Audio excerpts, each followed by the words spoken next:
الحمدللہ رب العالمین والصلاة والسلام علی سید المرسلین اما بعد فاعوذ باللہ من الشیطان الرجیم بسم اللہ الرحمن الرحیم. پڑھیے الصلاة والسلام علیک یا رسول اللہ وعلی آلک واصحابک یا حبیب اللہ. الصلاة والسلام علیک یا نبی اللہ وعلی آلک واصحابک یا نور اللہ. درود پاک پڑھنے کے بے شمار فضائل و برکات ہیں اور بہت سارے واقعات فضائل درود میں ملتے ہیں. ایک بڑا ہی شاندار اور ایمان افروز واقعہ جو نبی پاک صلی اللہ تعالیٰ علیہ وسلم کے دور میں پیش آیا، میرے آقا کا ہی زمانہ تھا اور ایک کیس لایا گیا. یہ واقعہ جو نبی پاک کے دور میں پیش آیا یہ بھی گویا ایک کیس تھا، ایک مقدمہ تھا. پیارے آقا علیہ الصلوۃ والسلام کے پاس ایک شخص کو لے کر دو بندے آئے اور کہا حضور اس شخص نے ہمارا اونٹ چوری کیا ہے، کیمل جو ہے ہمارا اونٹ جو اس نے چوری کیا ہے اور آپ ہمارا فیصلہ کیجئے. سرور کائنات صلی اللہ تعالیٰ علیہ وسلم نے اس سے پہلے کہ میرے آقا کچھ فرماتے، اسلامی عدالت میں فیصلہ کرنے کے لیے دو گواہ چاہیے، چوری کا مال ہو وہ بھی موجود تھا اور جس کو نامزد کیا تھا، جس کے اوپر یہ الزام تھا وہ بھی تھا. تو بہت کلیئر کیس نظر آ رہا تھا کہ شاید فیصلہ ہو جانا چاہیے تھا. مگر نبی پاک علیہ الصلوۃ والسلام تو دلوں کے حال بھی جانتے ہیں. آقا علیہ الصلوۃ والسلام نے اس شخص سے کہ بتاؤ یہ جو تمہارے اوپر الزام لگایا ہے اپنی صفائی میں کچھ کہنا چاہتے ہو؟ اس صحابی رسول نے کمال کی بات کر دی. وہ کہتے ہیں یا رسول اللہ صلی اللہ تعالیٰ علیہ وسلم مجھ سے نہ پوچھیں کہ سچ کیا ہے، آپ اس اونٹ سے پوچھ لیجئے کہ بتا اس کا مالک کون ہے. ان کو یہ پتا تھا کہ میں اس دربار میں حاضر ہوں کہ جو زمین پر کھڑے ہو کر چاند کو اشارہ کریں وہ دو ٹکڑے ہو جاتا ہے، آقا پتھروں کو اشارہ کریں تو کلمہ پڑھنے لگ جاتے ہیں، درخت کو اشارہ کریں تو وہ زمین چیر کے آ جاتا ہے. تو نبی پاک تو سراپا معجزہ ہیں، تو صفائی دینے کی ضرورت ہی نہیں ہے، اونٹ سے ہی پوچھ لیجئے. سرور کائنات صلی اللہ تعالیٰ علیہ وسلم نے منع نہیں کیا، ڈینائی نہیں کیا کہ میں کیسے اونٹ سے بات کروں. اللہ کے حبیب وہ ہیں جو جانوروں کی بولیاں سمجھتے بھی ہیں اور آپ کے حکم سے جانور بولنا بھی شروع کر دیتے. نبی پاک نے فرمایا اے اونٹ بتا تیرا مالک کون ہے، ہو از یور اونر. وہ اونٹ کہتا ہے آپ اللہ کے رسول ہیں. پہلے تو اس نے نبی پاک کی گواہی دی اور اس کے بعد وہ کہتا ہے حضور یہ دونوں جھوٹے ہیں، جس کو پکڑ کر لائے ہیں یہی میرا مالک ہے. پیارے آقا بہت خوش ہوئے، اس کی رہائی ہو گئی، وہ باعزت بری گویا ایک طرح سے ہو گیا، الزام سے بھی بری ہو گئے.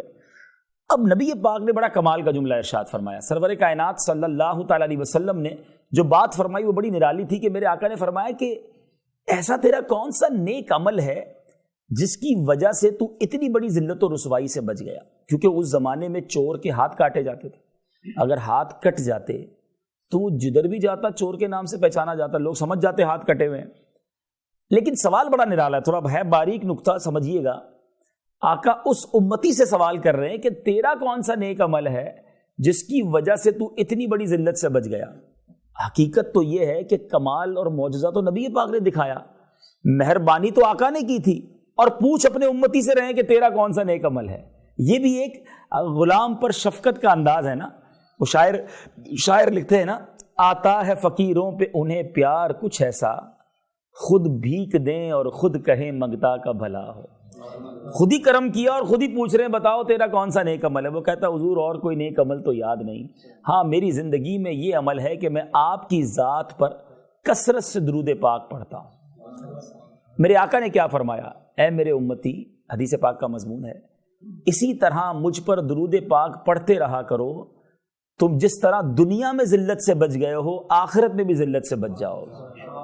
اب گویا یہ ہمیں فارمولا مل گیا، ہمیں یہ طریقہ مل گیا کہ اگر میں اور آپ چاہتے ہیں، کون ہے جو نہیں چاہتا کہ ہمیں دنیا اور آخرت میں سرخروئی ملے، یہاں بھی ذلت سے بچیں وہاں بھی بچیں، تو طریقہ یہی ہے کہ پیارے آقا صلی اللہ تعالیٰ علیہ وسلم پر کثرت سے درود پڑھتے رہیں. انشاءاللہ یہاں بھی کامیابی مقدر بنے گی، وہاں بھی کامیابی مقدر بنے گی. میں بھی نیت کروں اور آپ بھی نیت کریں کہ انشاءاللہ کثرت سے درود پاک پڑھیں گے. صلو علی الحبیب صلی اللہ تعالی علی محمد صلی اللہ علیہ وسلم. تو آج بات چل رہی تھی، جیسے شروع میں نے کہا کہ ایسے افراد ہیں اور موقع ملتا ہے زندگی میں انسان کو کہیں نہ کہیں جسٹیفیکیشن کا، انصاف کرنے کا، فریقین کی سن کر کوئی فیصلہ کرنے کا موقع ملتا ہے. تو آج چند باتیں اسی حوالے سے عرض کروں گا. قیامت کے دن جو ہے، جو گرمی ہوگی اس کے بارے میں آپ نے سنا ہوگا کہ 50,000 سال کا دن ہوگا، سورج 1.25 میل پر ہوگا اور لوگ اپنے ہی پسینے میں ڈبکیاں کھا رہے ہوں گے، پیاس سے برا حال ہوگا. اس دن کوئی سایہ نہیں ہوگا سوائے اللہ کے عرش کے سائے کے. یوم لا ظل الا ظلک، اللہ کے عرش کے سائے کے سوا کوئی سایہ نہیں ہوگا. تو اس دن کس کو سایہ ملے گا؟ 7 قسم کے لوگ نبی پاک نے بیان فرمائے. میں انشاءاللہ وہ حدیث بھی آج آپ کو سناؤں گا. یہ میرے بیان کا آج ٹاپک ہے کہ میں نے اور آپ نے آج یہ بھی چیک کر لینا ہے کہ قیامت کے دن عرش کا سایہ جن خوش نصیبوں کو ملے گا میں ان میں شامل ہوں کہ نہیں. اور اگر نہیں ہوں تو آج سے کوشش تو شروع کر دوں نا، آج سے وہ کام تو شروع کر دوں. اور جن لوگوں نے فیصلہ کرنا ہے، میں نے ٹاپک کیوں لیا کہ سرور کائنات صلی اللہ تعالیٰ علیہ وسلم نے فرمایا قیامت کے دن جب اللہ کے عرش کے سوا کوئی سایہ نہ ہوگا، حدیث پاک کا مضمون ہے 7 قسم کے لوگ ہوں گے. اس میں جو پہلا وہ شخص جس کو سایہ ملے گا نا وہ ہوگا عادل حکمران، عدل کرنے والا حکمران، صحیح فیصلہ کرنے والا، انصاف کرنے والا حکمران. خاندان کے بڑے، قبیلے کے بڑے یا اپنی کمیٹی وغیرہ کہیں نہ کہیں زندگی میں موقع ملتا ہے تو عدل کرنے والا انشاءاللہ قیامت کے دن اللہ کے عرش کے سائے میں ہوگا. اور اب ذرا سنیے کہ اسلام عدل کے بارے میں کیا کہتا ہے. سبحان اللہ. ایک بار مولا علی کرم اللہ تعالی وجہ الکریم، ان کا مرتبہ کون نہیں جانتا، شیر خدا ہیں، اور جس وقت امیر المومنین تھے آپ، ہیڈ آف دا اسٹیٹ، اس پوری مملکت کے سب سے بڑے عہدے پر آپ تھے، ٹھیک ہے نا. آپ نے ایک بار جنگ صفین کے لیے روانہ ہوئے تو آپ کی زرہ وہ جنگی لباس ہوتا تھا، آج کل بلٹ پروف جیکٹ ہوتا ہے، پہلے وہ لوہے کا پورا لباس ہوتا تھا، وہ آپ کا کہیں گر گیا. جب جنگ ختم ہونے کے بعد آپ کوفہ واپس آئے تو آپ نے وہی زرہ ایک یہودی کے پاس دیکھی بازار میں، اس کی دکان پر. تو آپ نے زرہ پہچان کر یہودی سے کہا یہ تو میری ہے، تمہارے پاس کیسے آ گئی؟ میں نے نہ کسی کو فروخت کی ہے نہ کسی کو تحفہ دیا ہے، تمہارے پاس کیسے پہنچ گئی؟ وہ کہتے ہیں تو میری ہے، میرے قبضے میں اور میری ہے. تو آپ نے فرمایا چلو قاضی کے پاس چلتے ہیں. آرڈر نہیں دیا کہ میں ہیڈ آف دا اسٹیٹ ہوں، امیر المومنین ہوں، یہ زرہ میری ہے، چھین لیتے. فوجی کو کہتے، اپنے سپاہی کو کہتے مارو اس کو 2 تھپڑ اور نکال لو، نہیں کہ چلو فیصلہ کرواتے ہیں. امیر المومنین اس یہودی کو لے کر جاتے ہیں قاضی شریح کے پاس. اچھا قاضی شریح مسلمان ہیں، ظاہر امیر المومنین کے انڈر میں ہیں، لیکن قاضی کا ایک مقام ہوتا ہے. وہ کسی بھی اسٹیٹ پر اگر کوئی دنیا کا بڑا افسر بھی آ جائے تو اب اس کے نزدیک یہ دونوں برابر ہیں. تو قاضی شریح جس کو اپوائنٹ مولا علی نے کیا، جو نومینیشن ہوئی ہے وہ مولا علی کرم اللہ تعالی وجہ الکریم کی طرف سے ہوئی ہے، مگر اب یہ عجیب و غریب ڈیسیشن ہو گیا کہ امیر المومنین ایک یہودی کو، غیر مسلم کو لے کر آیا اور کہا کہ ہمارا فیصلہ کیجئے. میں کہتا ہوں کہ میری یہ ذرہ، یہ کہتا ہے اس کی ہے.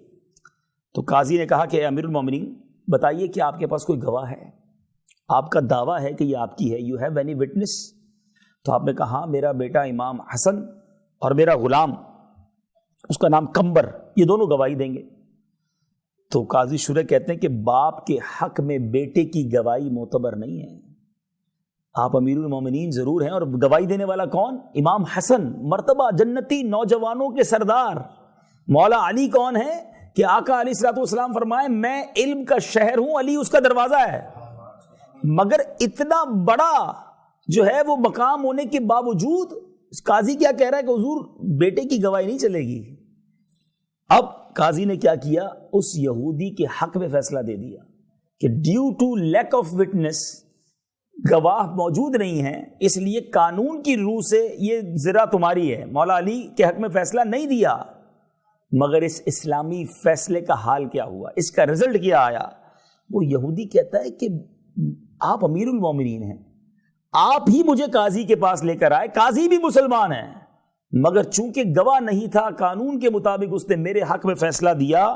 بے شک یہی دین سچا ہے، میں گواہی دیتا ہوں اللہ کے سوا کوئی معبود نہیں ہے، محمد صلی اللہ علیہ وسلم اللہ کے آخری رسول ہیں. کلمہ پڑھ کر وہ یہودی مسلمان ہو گیا اور کہا حضور واقعی سچ تو یہی ہے کہ یہ ذرہ آپ ہی کی ہے، یہ ذرہ بھی آپ واپس لے لیجیے. میٹھے اسلامی بھائیوں، یہ واقعہ سنہرے حروف میں لکھے جانے کے قابل ہے. آپ ذرا سوچئے, کیا آج کے دور میں ایسا ہوتا ہے؟ جس کی لاٹھی اس کی بھینس, جس کی جناب طاقت ہے اس کا فیصلہ.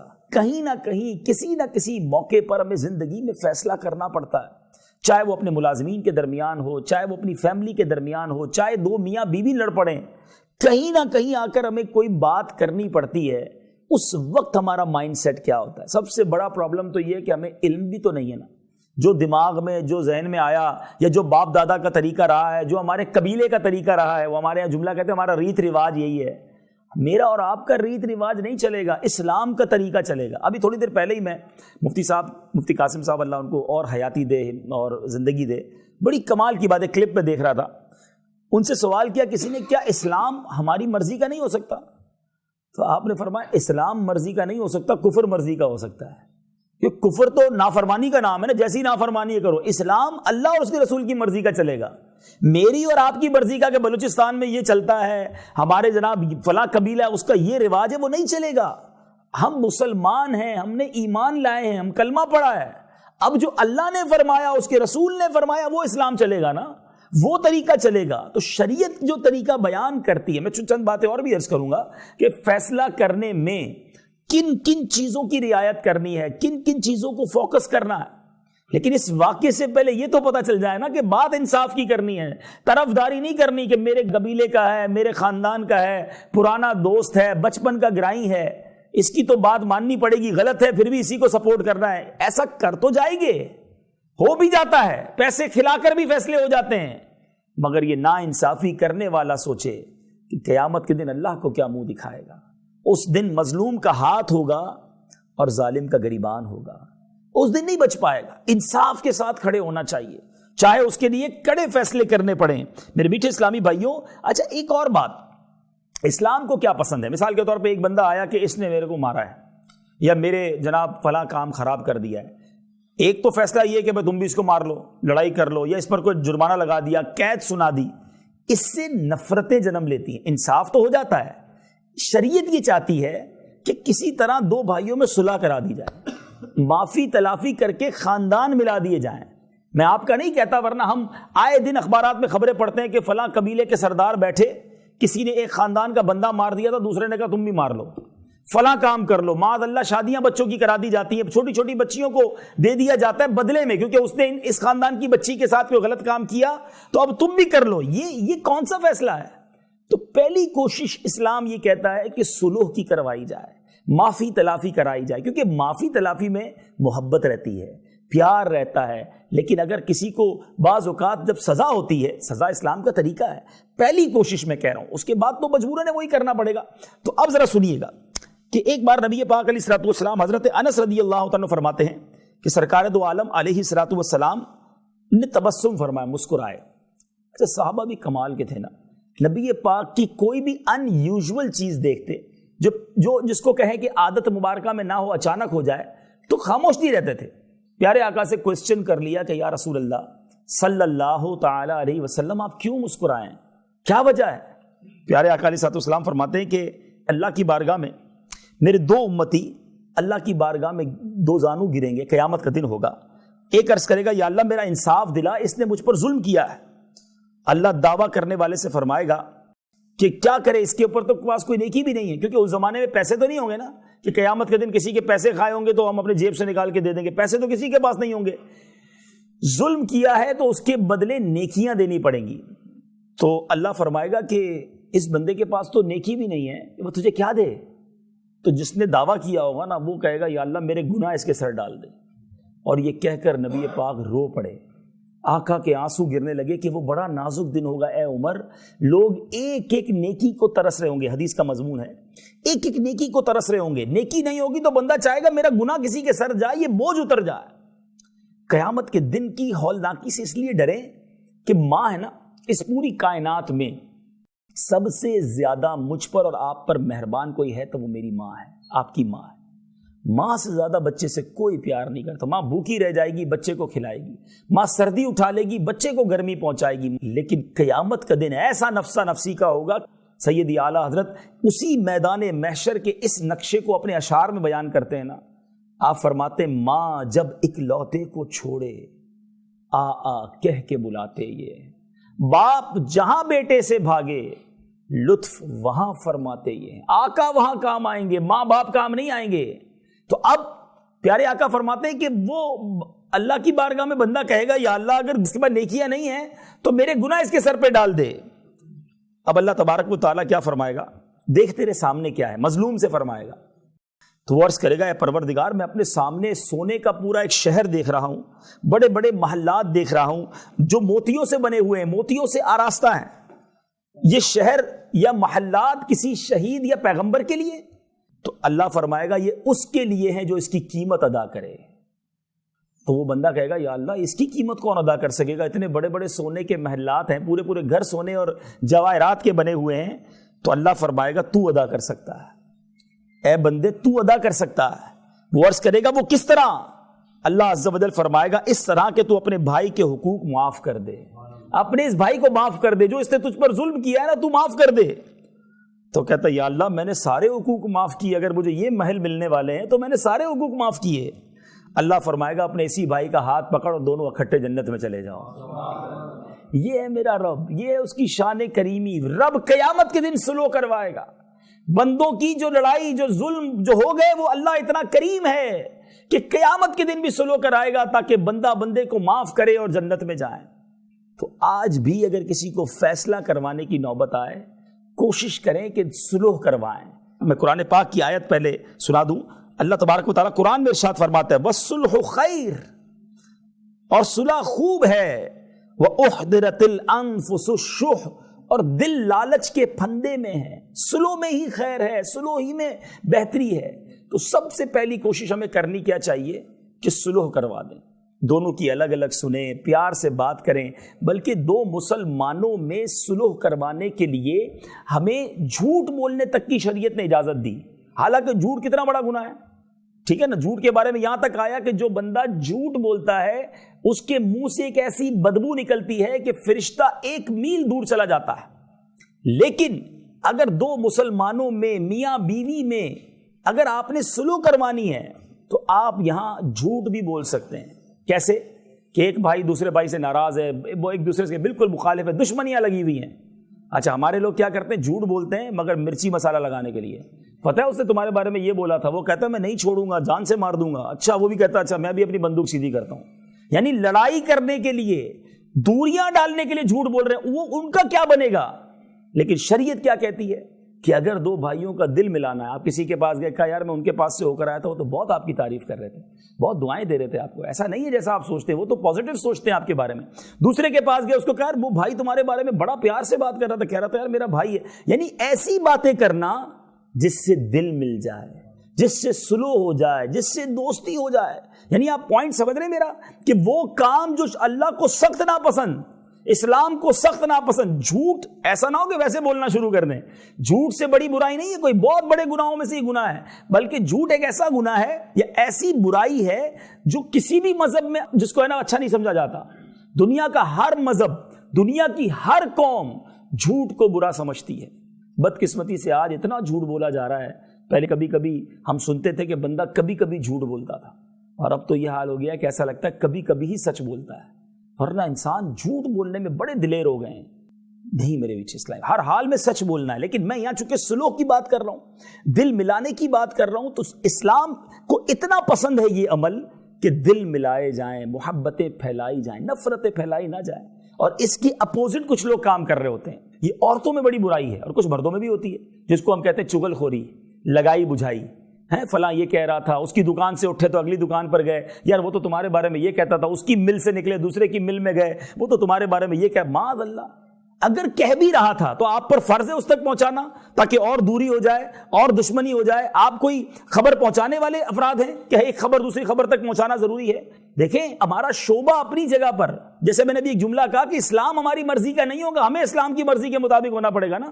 تو ہم صحافی ہوں، کاروباری ہوں، ہم قبیلے کے سردار ہوں، ہم زمیندار ہوں، ہماری فیلڈیں مختلف ضرور ہیں، مگر ہیں ہم سارے مسلمان، ہم سب اسلام کے تابع ہیں، ہمیں اللہ اور اس کے رسول کے احکام پہ چلنا ہے نا۔ تو ہمیں یہ اجازت نہیں ملے گی کہ ہم لوگوں کو جناب ان کی باتیں ادھر تک پہنچائیں، کوئی اسکینڈل بنائیں، کوئی میسیجز چلانا شروع کر دیں کہ فلاں کے گھر میں یہ ہو گیا، فلاں کے پرابلم یہ ہو گئی۔ یاد رکھیں جو کسی کے عیب اچھالتا ہے دنیا میں اس کے عیب بھی کھول دیے جاتے ہیں، اور جو کسی کے عیب چھپاتا ہے، پتہ چل بھی جائے نا کہ فلاں کے پرابلم ہو گئی ہے، فلاں کا یہ مسئلہ ہو گیا ہے، عیب چھپانے والے بنو، اللہ اس کے عیب بھی چھپائے گا۔ سچ بتائیے، اپنے آپ سے پوچھ لیتے ہیں، جو میرے اور آپ کے عیب ہمیں پتہ ہیں، وہ اگر لوگوں کو پتہ چل جائیں، ہم کسی کو منہ دکھانے جیسے رہیں گے؟ خود سوچیں، ایسی غلطیاں ہیں سب کی، اکیلے میں ایسے گناہ کیے ہیں، لوگ بڑا ہمیں اچھا سمجھتے ہیں، نیک سمجھتے ہیں، یہ کیا اللہ کی مہربانی ہے کہ اللہ نے میرے اور آپ کے عیب چھپائے ہیں۔ وہ جانتا ہے مگر پھر بھی چھپائے ہیں، وہ رب ہو کر چھپا رہا ہے، حالانکہ گناہ اس کے کیے ہیں، نافرمانی اس کی ہے، اور ہم بندے ہو کر کسی کا عیب پتہ چلے تو فوراً پھیلانے میں لگ جاتے ہیں، فوراً دوسروں کو بتانے میں لگ جاتے ہیں۔ نہیں میرے بیچ اسلام، یہ اسلام نہیں ہے۔ نرم ہو جائیں، لوگوں کے خیر خواہ ہو جائیں، صلح کروانے والے بنے، اچھا فیصلہ کرنے والے بنے، انصاف کرنے والے بنے، یہ شریعت چاہتی ہے، یہ اسلام کی خوبصورتی ہے۔ کسی کو فیور دے کر اگلے پہ ظلم کر دیں گے، یہاں تو چل جائے گا، یہاں لوگ نہیں بگاڑ سکتے۔ بعض اوقات کچھ لوگ اتنے پاورفل ہوتے ہیں کہ جن کا کوئی کچھ نہیں بگاڑ سکتا، مگر جس طرح میں نے شروع میں کہا کہ ایک دن آنا ہے جب مظلوم کا ہاتھ ہوگا، ظالم کا گریبان ہوگا، اور اللہ مظلوم کے ساتھ ہوگا۔ اللہ نے انصاف کرنا ہے، رب کریم ہے، وہ کسی کا حق ضائع نہیں فرمائے گا۔ آپ اعلیٰ حضرت امام اہل سنت کمال کی بات لکھتے ہیں، ڈر جانا چاہیے اس سے۔ آج لوگ کسی کی زمین رکھ لیتے ہیں، پیسے نہیں دیتے۔ سیدی اعلیٰ حضرت فرماتے ہیں جو کسی کے 3 پیسے، I am not talking about million rupees اور 10 ملین روپیز اور لاکھوں روپے کی بات نہیں کر رہا، صرف 3 پیسے جان بوجھ کر دبا لے، بروز قیامت اسے 700 مقبول با جماعت نمازیں دینی پڑ جائیں گی۔ ان 3 پیسوں کے بدلے نمازیں کتنی؟ 700، وہ بھی مقبول اور با جماعت۔ شاید یہ تو پوری زندگی میں ہمارے پاس نہیں ہوں گی۔ جو لاکھوں روپے دبا بیٹھا، جو زمینیں کھا بیٹھا، جو حساب کتاب بناتا ہی نہیں کسی کا، کہتا ہے بس ٹھیک ہے یہی لے جاؤ۔ کاروباری لوگوں کا ایک اور عجیب سا ٹرینڈ ہے، مثال کے طور پہ 2,05,720 روپے بل بنا، بھائی ٹھیک ہے یار 2 لاکھ لے لو بھائی، اچھا چلو 2,05,000 لے لو، 720 تو گئے۔ کیسے گئے بھائی؟ ایک ایک روپیہ دینا پڑے گا اگر کسی کا آپ پر آتا ہے۔ وہ معاف کر دے الگ بات ہے، معاف دل سے کوئی نہیں کرتا، مجبوراً بیچارہ کہتا ہے چلو بھائی اگلا مال بھی دینا ہے، اگلا سودا بھی کرنا ہے، ماننا پڑے گا صاحب کی۔ یہ آپ نے اس کے پیسے رکھ لیے، اور قیامت کے دن اگر وہ کھڑا ہو گیا تو آپ کیسے جواب دیں گے؟ چھوٹی چھوٹی چیزوں کا تو خیال ہی کوئی نہیں کرتا۔ فروٹ والے کی دکان پہ جائیں گے، 1 کلو فروٹ لیا، ایک امرود اٹھا کے ویسے ہی کھا لیا، ویسے ہی بیر اٹھا کے، اجازت لیا آپ نے؟ یہ ایک ایک دن کا آپ نے وہ واقعہ سنا ہوگا سیدی غوث اعظم رضی اللہ عنہ کے والد کا، کہ وہ ایک سیب کا حق بخشوانے گئے تھے، اور کتنے کتنے سال باغ کی رکھوالی کی ایک سیب کے لیے، اور آج یار لوگوں کو پرواہ کوئی نہیں ہے۔ ایسا نہ کریں، حقوق العباد کا خیال رکھیں۔ تو بہرحال میں دوبارہ اس پہلی حدیث پر آتا ہوں، انصاف پر کچھ بات ہو گئی، کہ قیامت کے دن اللہ کے عرش کا سایہ جن 7 قسم کے لوگوں کو ملے گا، اس میں پہلا وہ شخص ہوگا کہ جو عدل کرنے والا حکمران ہوگا۔ اللہ مجھے اور آپ کو ہمیشہ عدل کرنے والا بنائے، ہم سے کبھی نا انصافی نہ ہو۔ نہیں آتا عدل کرنا، شریعت کے اصول ہے۔ میں ایک رسالہ، ایک کتاب مجھے جب یہ بتایا گیا تو میں نے اسی کتاب سے کچھ یہ بیان تیار کیا۔ اس کتاب کا نام ہی فیصلہ کرنے کے مدنی پھول، نام ہی کتنا پیارا ہے۔ دعوت اسلامی نے ہر موضوع پر ہمیں کتاب دی ہے نا، فیصلہ کیسے کرنا ہے، اس سے پہلے کیا کیا خیال رکھنا ہے، اس کی 5 تو مین پوائنٹس ہیں۔ چلے وہ سرسری بتا دیتا ہوں کہ جب بھی کسی کا فیصلہ کرنا ہو نا، تو اب کیا کریں کہ ان دونوں کے درمیان 5 چیزیں غور سے سن لیں۔ اپنے پاس دونوں کو بیٹھنے کا ایک جیسا موقع دے۔ پتہ چلا جو دوست ہے اس کو تو کرسی پہ بٹھایا، اور جو اس کا ملازم ہے اس کو زمین پہ بٹھا لیا، بولا ہاں بتاؤ بھائی، آپ بھی بتاؤ آپ بھی بتاؤ، پہلے ہی آپ نے ناانصافی کر دی۔ ایک جیسے طریقے سے دونوں کو بٹھائیں۔ دوسری بات، ویسے ہی ایک دوسرے کو بات کرنے کا موقع دیں، جتنی دیر اس کو دی ہے دوسرے کو بھی اسی پیار اسی عزت کے ساتھ اس کی بات سنیں۔ تیسری بات، دونوں کی طرف برابر متوجہ رہے، ایکولی فوکسڈ، ایک کو سن رہا ہے دوسرے کی سن ہی نہیں رہا۔ چوتھا، کلام سننے کے لیے ہر ایک کے ساتھ ایک ہی جیسا طریقہ رکھے۔ اور 5واں، فیصلہ کرنے میں حق کا ساتھ دے، جو حق ہے اس کا ساتھ دے۔ ایسے عجیب عجیب فیصلے ہوئے ہیں اسلام میں۔ ایک بڑا ہی پیارا واقعہ میں پڑھ رہا تھا کہ یہ حدیث پاک ہے، نبی پاک علیہ الصلوۃ والسلام نے یہ بیان کیا صحابہ سے۔ حضرت ابو ہریرہ اس حدیث کے راوی ہیں، صحیح مسلم کی حدیث ہے۔ حدیث کا مضمون آپ دیکھیں، پہلے کے لوگ کیسے تھے۔ ایک بندے نے ایک دوست سے زمین خریدی، پیسے دے دیے، زمین لے لی۔ زمین میں اس نے کام کروانے کے لیے جب اس کی کنسٹرکشن وغیرہ کے لیے کھڈا وغیرہ کیا، اندر سے ایک برتن نکلا اور اس کے اندر گھڑا بڑا سا تھا جس میں پورا سونا بھرا ہوا تھا۔ ہم تو کہیں لاٹری لگ گئی بھائی، پلاٹ لیا، سونا بھی مل گیا۔ یہ کیسا دور تھا کہ وہ بندہ پہلے والے کے پاس گیا، کہتا جناب میں نے آپ کی زمین لی تھی، اس میں سونا نکلا، یہ سونا آپ کا ہے۔ دوسرا کہتا ہے نہیں بھائی میں نے زمین بیچی ہے، سونا بیچا نہیں، یہ تیرا ہے۔ ان دونوں کا کانٹراڈکٹ کیا ہوا؟ ان دونوں کے درمیان تنازع یہ ہوا، وہ کہتا ہے سونا تیرا ہے، وہ کہتا نہیں تیرا ہے۔ ہمارے یہاں لڑائی یہ ہوتی میرا ہے بھائی، میری زمین سے پیسے تو دے دیے تھے نا۔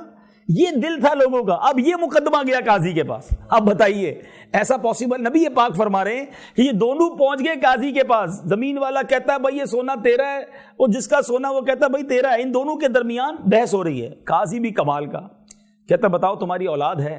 ایک کہتا ہاں میرا بیٹا ہے، دوسری کہتی ہاں میرے پاس میری بیٹی ہے۔ کہا ایسا کرو دونوں کی شادی کرواؤ اور یہ سونا ان کو دے دو۔ دونوں کے پاس رہے۔ لیکن آپ سوچئے کہ یہ کیسا دور تھا اور کس طرح کے، جس کو کہیں صاف دل کے لوگ تھے کہ میرے اوپر کسی کا حق نہ آ جائے۔ اللہ کرے میرا آپ کا یہ ذہن بن جائے کہ میرا اگر کسی نے رخ بھی لیا نا اس کو معاف کر دوں، لیکن کسی کا مجھ پر نہ آ جائے، ورنہ میں قیامت کے دن کیسے جواب دوں گا؟ 5 10 15 100 روپے بھی ہوئے تو جواب دینا مشکل پڑ جائے گا، ادھر تو ہزاروں لاکھوں کا معاملہ ہوتا ہے۔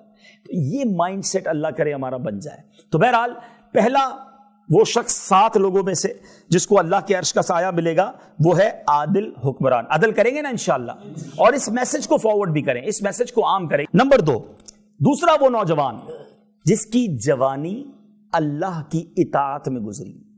جس نوجوان کی جوانی اللہ کی اطاعت میں گزرے گی، عبادت میں گزری، اس کو اللہ کے عرش کا سایہ ملے۔ نوجوان آج کے دور میں کہتا ہے جناب جوانی تو عیاشی کے لیے ہے، انجوائمنٹ کے لیے ہے، بڑھاپے میں اللہ اللہ کر لیں گے۔ تو کیا نوجوان نہیں مرتا؟ کیا ہمارے سامنے جوانوں کے جنازے نہیں اٹھ رہے؟ ہمیں یہ سوچنا چاہیے کہ ہمیں اپنی جوانی کو اللہ کی اطاعت میں گزارنی ہے۔ جو جوانی میں گناہ کرتے ہیں وہ قیامت کے دن اللہ کو کیا منہ دکھائیں گے؟ جوانی میں تو انسان کے اعضاء سلامت ہیں، بڑھاپے میں تو عبادت کا ویسے بھی انسان کے پاس ہمت نہیں بچتی ہے۔ اور کچھ لوگوں نے بڑا باقاعدہ پلان کیا ہوا، جب بھی ان کو کہنا بھائی نماز کیوں نہیں پڑھتے، آپ سنت پر عمل کیوں نہیں کرتے، آپ حرام کام کیوں نہیں چھوڑتے، تو کہتے ہیں بس یہ 40-45 سال تک تھوڑا سا کر لوں، اس کے بعد میں نے اللہ اللہ ہی کرنا ہے۔ تو کیا آپ کے پاس گارنٹی ہے کہ آپ 50 ایئرس تک پہنچیں گے؟ ہیں پر آپ کے پاس یہ گارنٹی ہے کہ آپ زندہ رہیں گے؟ آپ میں اتنے سارے پڑھے لکھے لوگ بیٹھے ہیں، کوئی ہے جو کل تک زندہ رہنے کی مجھے گارنٹی دے دے؟ کوئی ایک ہے آپ میں سے؟ نہیں ہے نا۔ ہمیں تو ابھی یہاں سے اٹھ کر گھر زندہ جائیں گے یہ نہیں پتا۔ آگاہ اپنی موت سے کوئی بشر نہیں، سامان 100 برس کا ہے، پل کی خبر نہیں۔ جب پل کی خبر نہیں ہے تو کل کی پلاننگ کیوں کر رہے ہیں؟ ابھی توبہ کرنی ہے نا، ابھی اللہ کو راضی کرنا ہے۔ اسی آسرے میں کئی لوگ دنیا سے چلے گئے کہ توبہ کر لوں گا، نماز شروع کر دوں گا، گناہ چھوڑ دوں گا، بس ذرا گھر بنا لوں، مجھے پتا ہے میں غلط کام کر رہا ہوں لیکن ایک ذرا فیکٹری سیٹ ہو جائے اس کے بعد میں نے توبہ ہی کرنی ہے۔ بھائی یہی تو شیطان چاہتا ہے کہ آج نہ کرو، کل کی پلاننگ کرو، 5 سال بعد کی پلاننگ کرو اور دنیا سے چلے جاؤ، بغیر توبہ کیے چلے جاؤ۔ اللہ کے عرش کا سایہ اس نوجوان کو ملے گا جس نوجوان کی جوانی عبادت میں گزری۔ اور آپ اگر تھوڑا سا توجہ دیں دعوت اسلامی کے مدنی ماحول پر، میں کہتا ہوں دنیا میں کوئی ایسا ماحول نہیں ہے جس میں لاکھوں نہیں کروڑوں نوجوان ہیں، اور کروڑوں نوجوان اسلامی بھائی اور اسلامی بہنیں اس بھری جوانی میں جنہوں نے توبہ کی ہے، جو گناہوں میں نہیں نیکیوں میں زندگی گزار رہے ہیں، جو نماز پڑھ رہے ہیں، جو سنتوں پر عمل کر رہے ہیں۔ کیا ان نوجوانوں کا دل نہیں چاہتا انجوائے کرنے کا، ہے فیشن اپنانے کا، معاذ اللہ گندے برے کام کرنے کا؟ شیطان تو سب کے دل پر حملہ کر رہا ہے نا، مگر کمال یہ ہے کہ یہ نوجوان شیطان سے مقابلہ بھی کر رہے ہیں اور اللہ کی رضا والے کام کر رہے ہیں۔ ہم اور آپ بھی اس ماحول میں آئے، مرنا ہم نے بھی ہے۔ تیسرا وہ شخص جس کو اللہ کے عرش کا سایہ ملے گا، میرے آقا فرماتے وہ شخص جس کا دل مسجد سے نکلنے کے بعد بھی مسجد کی طرف لگا رہے، نکلے مسجد سے پھر دل چاہے مسجد میں جانے کو۔ اب ایسے کتنے ہیں؟ ابھی تو دھکا مار کے ایسا لگتا ہے مسجد میں بھیجنا پڑتا ہے، جمعے والے دن مسجد نظر آتی ہے، وہ تو ہمارا بس نہیں چلتا ورنہ اپنی گلی گلی میں کہیں گھر میں ہی جمعہ پڑھ لیں، لیکن جانا پڑتا ہے مسجد میں اس لیے جمعے کو لوگ جاتے ہیں، ورنہ پورا ہفتہ مسجد کا منہ نہیں دیکھتے۔ یہ درست نہیں ہے میٹھے اسلامی بھائی۔ آج مسلمان مسجد میں جاتا ہے اور ایسے نظر آتا ہے جیسے مچھلی پانی سے باہر ہے، بالکل بے چین ہے، جلدی جلدی گھڑی دیکھ رہا ہے، یار کب جماعت ختم ہو، فوراً باہر نکلوں، دعا بھی نہیں کرتے۔ ابھی امام صاحب نے سلام پھیرا اور باہر جانے والوں کی لائن شروع ہو گئی۔ کسی دن امام صاحب سے 2-4 منٹ جماعت لیٹ شروع ہو جائے، پھر دیکھیں جناب امام صاحب کو پکڑ لیں گے لوگ۔ 3 منٹ آپ نے جماعت لیٹ کی، آج آپ نے اتنی لمبی دعا کروا دی۔ اللہ کے بندوں، اگر 2-3 منٹ اللہ کے گھر میں اور بیٹھنے کو مل گیا تو یہ اچھا ہوا یا غلط ہوا؟ تمہاری سانسیں اللہ کے گھر میں گزر گئیں، رحمتوں والی جگہ پر گزر گئیں. وہی بندہ بار کچہری میں 1 گھنٹہ بیٹھ جائے گا دوستوں کے ساتھ، مسجد میں 3 منٹ جماعت کیوں لیٹ ہوئی اس پر اس کو اعتراض ہوگا. ہونی نہیں چاہیے جماعت، ٹائم پہ ہی ہونی چاہیے، لیکن اپنے دل سے پوچھے نا کہ مجھے اگر تھوڑا ٹائم مسجد میں اور لگ گیا تو یہ اچھا ہوا یا برا ہوا. بیسٹ پارٹ ایک حدیث سناتا ہوں. اللہ کے حبیب علیہ الصلوۃ والسلام فرماتے ہیں پوری کائنات میں، حدیث کا مضمون ہے، اللہ کے نزدیک زمین پر سب سے بہترین ٹکڑا جو ہے وہ مسجد ہے، اور اللہ کے نزدیک سب سے برا حصہ جو زمین پر ہے وہ بازار ہے. بازار کو کیوں کہا گیا؟ کہ وہاں غفلت ہوتی ہے، وہاں جھوٹ بولتے ہیں لوگ، وہاں دھوکہ دیتے ہیں. جو بازار میں بھی عبادت کرے، جو بازار جائے وہاں بھی ذکر کرے، وہاں بھی حلال کمائے، اس کی بڑی فضیلت ہے. لیکن آج ہمارا بازار میں وقت زیادہ گزرتا ہے، مسجد میں وقت نہیں گزرتا. تو خدارا اپنا کنیکشن مسجد سے بڑھائیے. آپ اللہ کے مہمان بنتے ہیں. مسجد کس کا گھر ہے؟ ذرا جواب دیجیے گا. اللہ کا گھر. مجھے بتائیں جو اللہ کے گھر میں گیا وہ کس کا مہمان بنا؟ اللہ بغیر خوش کیے واپس بھیجے گا، وہ جھولی بھر کے بھیجے گا، وہ مرادیں عطا فرمائے گا، وہ تمہیں راضی کر کے بھیجے گا. جاؤ تو صحیح نا. ادھر جا کے بھاگنے کی پڑی ہوتی ہے، ادھر جا کے ٹینشن ہوتی ہے. مہمان کو، میزبان کو اچھا لگے کہ جاتے ہی بولے میں جا رہا ہوں. آپ کا تو بلوچی کی روایت ہے کھائے بغیر تو جا نہیں سکتے، چائے بغیر تو جا نہیں سکتے. آپ کو برا لگ جاتا ہے آپ کا مہمان کچھ کیے بغیر چلا جائے. اللہ کے گھر سے ویسے ہی باہر آ گئے. خود سوچیے آپ کیا کر رہے ہیں. بار بار مہمان بنے اور سکون والے مہمان بنے. ایک اور بات، مسجد میں جائیں تو اس کا ادب بھی کریں. آپ کے گھر میں کوئی آئے مہمان، آ کر گندگی کرے، شور مچائے، آپ کیا کہتے ہیں؟ یار آئندہ نہیں بلانا اس کو تمیز نہیں ہے. ایسا ہی ہے. اور کوئی مہمان آئے بڑی عزت سے بیٹھے، بڑا آپ کے گھر کے ساتھ صفائی ستھرائی والا ماحول رکھے، جاتے جاتے آپ کو 2 تحفہ بھی دے کے جائے، آپ کیا کہیں گے؟ بڑا یار کمال کا آدمی، اس کو دوبارہ بلانا ہے. ایسا ہی ہے. اگر اللہ کے گھر کا بار بار مہمان بننا ہے نا تو اچھے مہمان بنو. مسجد کا ادب کریں، عزت کے ساتھ جائیں، صاف کپڑے پہن کے جائیں، خوشبو لگا کر جائیں، شور نہ کریں مسجد میں. اللہ کے گھر کا ادب کریں. اللہ بار بار بلائے گا. یہی نہیں بلکہ اپنے گھر مکے میں بھی بلائے گا انشاءاللہ. ہاں بار بار حج کو بلائے گا کیونکہ اچھے مہمان تھے نا آپ. لیکن مسجد کا ادب ہو. مسجد جائیں گے تو سب کریں گے نا. ایک ایک سانس جو میں اور آپ مسجد میں لیتے ہیں وہ ہمارے لیے برکت ہے، ثواب ہے. لیکن نہیں جاتے. نیت کریں انشاءاللہ مسجدوں میں زیادہ جائیں گے انشاءاللہ. عاشقان رسول جہاں جہاں مسجدیں ہیں، عاشقان رسول کے ساتھ جا کر انشاءاللہ ہم نماز ادا کریں اور بیٹھے تسبیح پڑھیں، نوافل پڑھیں، کچھ دیر گزارو وہاں پر. ایک بڑا آپ کے یہاں جیسے وہ بڑے صدر ہوتے ہیں، سی ایم صاحب سمجھ لیں. آپ کو کوئی سی ایم کہے جناب ہمارے گھر پہ آپ نے آنا ہے، بندہ پہلے تو پورا ہفتہ محلے کو بتاتا ہے مجھے سی ایم صاحب کے پاس جانا ہے، اور بلایا کتنی دیر کے لیے؟ 10 منٹ کے لیے. اور اگر وہ 10 منٹ کے بعد کہ اور بیٹھ جاؤ، اور آپ تو جناب خوش، اور بٹھا رہا ہے، یار کمال ہے، بلایا 10 منٹ کے لیے تھا اور 1 گھنٹہ بٹھایا. تمہیں دنیا والا کوئی زیادہ دیر بٹھا لے اچھا لگتا ہے، اللہ کے گھر میں زیادہ دیر بیٹھنا اچھا نہیں لگتا. خود سوچیں آپ اپنے ساتھ ہم کیا کر رہے ہیں. تو مسجد کے ساتھ اپنا کنیکشن بڑھائیں، لگاؤ بڑھائیں، انشاءاللہ اس کی برکتیں ملیں گی. چوتھا، وہ شخص جس کو اللہ کے عرش کا سایہ نصیب ہوگا، وہ 2 شخص جو اللہ کی محبت میں ملیں اور اللہ ہی کی محبت میں جدا ہو جائیں. کوئی دنیاوی مقصد نہ ہو، انہیں بھی اللہ کے عرش کا سایہ ملے گا. اب یہ ماشاءاللہ ابھی کی محفل دیکھ لیں. میرا کوئی بھی رشتہ دار یہاں پر نہیں، بہت سو کو تو میں جانتا بھی نہیں ہوں، لیکن ہم سب کیوں آئے ہیں؟ اللہ کی رضا کے لیے. ہمارا کوئی دنیاوی مقصد نہیں، کوئی بزنس ڈیلنگ نہیں ہو رہی ہے. اللہ کی رضا کے لیے آپ اپنے کام کاج کو چھوڑ کر آئے ہیں. تھوڑی دیر بعد آپ جدا ہو جائیں گے. یہ وہ محفلیں ہیں، یہ وہ اجتماعات ہیں، یہ وہ گیدرنگز ہیں جو انشاءاللہ اللہ کے عرش کے سائے کا سبب بنیں گی. دعوت اسلامی کے اجتماع میں آیا کریں تو انشاءاللہ اس طرح کی محفلیں قیامت کے دن اللہ کے عرش کے سائے کا سبب بنے گی انشاءاللہ. 5واں، سبحان اللہ، بڑا خوبصورت کیٹیگری. آقا فرماتے وہ بندہ جو اکیلے میں اللہ کو یاد کرے، اکیلے میں رب کو یاد کرے اور اس کی آنکھوں سے آنسو بہ نکلے، اللہ قیامت کے دن اپنے عرش کا سایہ نصیب کرے گا. بعض اوقات محفل میں، اجتماع میں کبھی کبھی ہماری آنکھوں سے آنسو نکل جاتے ہیں جب دعا ہوتی ہے، کوئی نعت اچھی پڑھ رہا ہوتا ہے، یہ ٹھیک ہے. لیکن مزہ یہ ہے کہ میں جانوں میرا رب جانے. اکیلا کمرہ بند ہوا، تھوڑا سا دیر رات کو اٹھ جائیں، تہجد پڑھیں، عشاء پڑھ کے سو جائیں. تہجد کے لیے ضروری یہ ہے کہ عشاء پڑھی ہوئی ہو اور عشاء پڑھ کے بندہ سوئے، اور اب فجر کا وقت شروع ہونے سے پہلے کبھی اٹھ جائے اور اکیلے کمرے میں جانماز بچھائیں. مشورہ دے رہا ہوں آپ کو. آپ کے سے کوئی بیمار ہوگا، کسی کا کوئی پرابلم ہوگا، کسی کا فیملی ایشو ہوگا، ادھر ادھر نہ جاؤ. اللہ کریم ہے، اس کے پاس جاؤ نا بھائی. تہجد میں اٹھیں، ہاتھ اٹھائیں، آنسو بہائیں، اللہ سے اپنی پرابلم بھی عرض کریں اور اپنی آخرت کے لیے بھی دعا کریں، اللہ سے اس کی محبت بھی مانگیں. اکیلے میں اللہ کو یاد کر کے رونے والا اللہ کے حبیب فرماتے ہیں اس کو قیامت کے دن اللہ کے عرش کا سایہ نصیب ہوگا۔ اللہ مجھے اور آپ کو ایسی نیکیاں کرنے کی توفیق دے۔ آج پرابلم یہ کہ ہم نے تو ہر نیکی لوگوں کو بتانی ہے، اکیلے میں تو کرنا ہی کچھ نہیں ہے۔ اکیلے میں کچھ کر بھی لیا تو وہ بھی لوگوں کو بتانا ہے۔ یار مولانا صاحب نے کل کہا تھا نا اکیلے میں رونا ہے، تو آج میں تہجد میں اٹھا تھا اور خوب رویا تھا، یہ بھی بتا دیا۔ او بھائی آپ جانے، آپ کا رب جانے۔ ایک چوٹ کرتا ہوں اوستا محمد والوں، ایسی کتنی نیکیاں ہیں ہمارے پاس جو صرف میں جانوں اور میرا رب جانے۔ اپنے آپ سے پوچھئے گا، ہم نے جتنے حج کیے لوگوں کو بتائے، جتنے عمرے کیے، بلکہ عمرے میں طواف کتنے کیے وہ بھی بتا دیے ہوں گے، کتنے روزے رکھے، کتنے صدقے دیے، جو بھی نیکی کی وہ لوگوں کو بتاتے ہیں۔ کیوں بتاتے ہیں بھائی؟ میں جانوں میرا رب جانے۔ ایسی نیکیاں کیجئے جو آپ جانے اور آپ کا رب جانے۔ علماء کہتے ہیں جس طرح اپنے گناہ چھپاتے ہو نا، اس طرح اپنی نیکیاں چھپاؤ۔ گناہ ہم میں سے کوئی نہیں بتائے گا کہ ہم نے کیا کیا گڑبڑے کی ہیں، وہ سب بندہ چھپاتا ہے۔ نیکیاں سب کو بتا رہے ہیں، مجھ سے بڑا نیک کوئی نہیں۔ نہ جناب نہ، میں جانوں میرا رب جانے۔ تو یہ اکیلے میں آنسو بہانے والے کو اللہ کے عرش کا سایہ ملے گا۔ چھٹا، سکسth، آقا فرماتے وہ نوجوان، وہ شخص جس کو کوئی مال و جمال والی عورت گناہ کے لیے بلائے اور وہ کہے میں اللہ سے ڈرتا ہوں، اس کو موقع ملے گناہ کرنے کا اور وہ اللہ کی رضا کے لیے، اللہ کے خوف سے اپنے آپ کو بچا لے۔ آج حال بہت برا ہے، آج لوگ گناہوں کے اڈے ڈھونڈتے ہیں، گناہ کرنے کے لیے مختلف کنٹریز میں جاتے ہیں۔ نہیں میرے میٹھے اسلامی بھائی، جدھر بھی جائیں گے اللہ دیکھ رہا ہے۔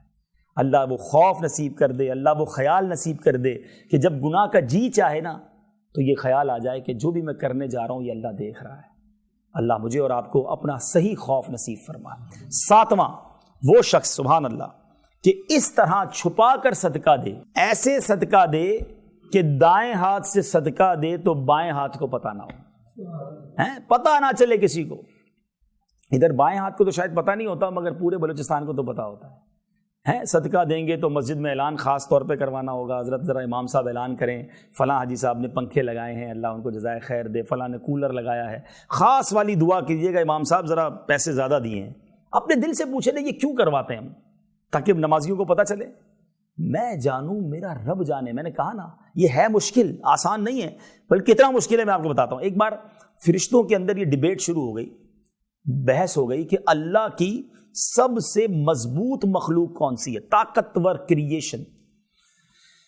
تو فرشتوں نے کہا پہاڑ بڑے زبردست مضبوط ہیں، اللہ نے زمین میں گاڑ دیا اس کو، زمین ٹھہر گئی ہے۔